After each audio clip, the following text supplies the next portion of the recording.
Welcome back to our Strength Training for Beginners series. Today we're going over the air squat movement.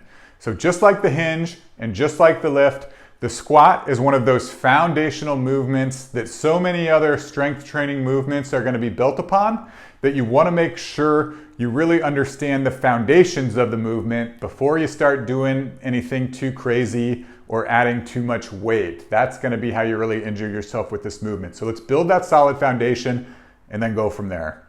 First things first, understanding the difference between the hinge and the squat. So if you'll remember, when we were learning the hinge, it was all about reaching those hips back. The squat is going to be about getting the hips down. So not reaching the hips back, but getting the squat down. That's just an important distinction to make when you're learning the difference between a hinge and a squat.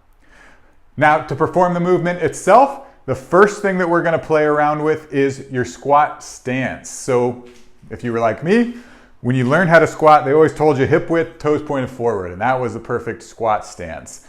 What they're finding is that really your squat stance is going to be based on your hip anatomy, and everybody's hip anatomy is a little bit different. And so that means that your squat stance is going to be kind of unique for you. So I'm going to just kind of go over the things you want to keep in mind while you're kind of practicing your squat stance. First one, how far apart should your feet be? That's one consideration. The other is how much kind of toe turnout do you have? So I'll show you what I mean. Now when I squat with my toes pointed forward, hip width apart, I get about here. Again, I feel a pinching in my hips, I feel a little tightness in my ankles, and I can't get that low. So I've been squatting for a long time and kind of know what my body likes. I like a little bit narrower stance with my toes turned out, maybe like 35 degrees or so. And that allows me when I get down, one, it's a lot more comfortable. Two, I can sink a little bit lower. So what I'll have you do is just kind of play around with those two things, the width and the toe out, and find the position, one, that's most comfortable, and two, allows you to sink a little bit lower. And now, once you've had that, we can get to the movement itself.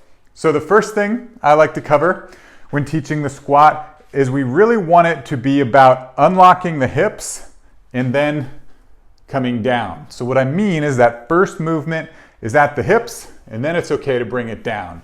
What some people do, especially if they have knee pain or back pain, is you'll see a lot of times that first movement is kind of they unlock at the knees, so it looks more like this type of squat.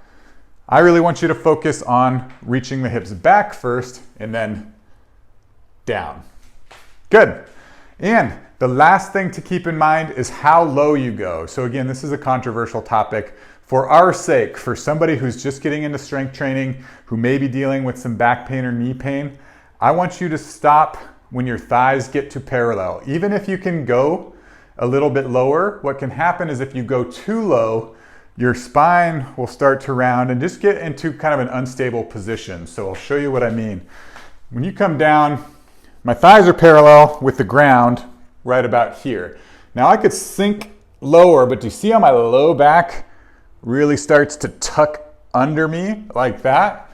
Again, that's just an unstable position that if you do that when you start to add weight and you already have a little bit of back pain or a little bit of knee pain, it may become a problem. So for our sake, let's just stop when your thighs get to parallel with the ground.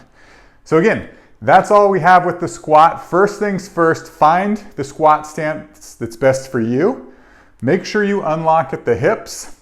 And again, just like the hinge, stopping before you go too low. Stop when your thighs get to parallel. So that's it. Again, my name is Dr. Carl Baird. This is Performance Healthcare Online, where we solve pain with strength. If you do have any comments or questions, leave them below. And don't forget to subscribe. Thanks so much.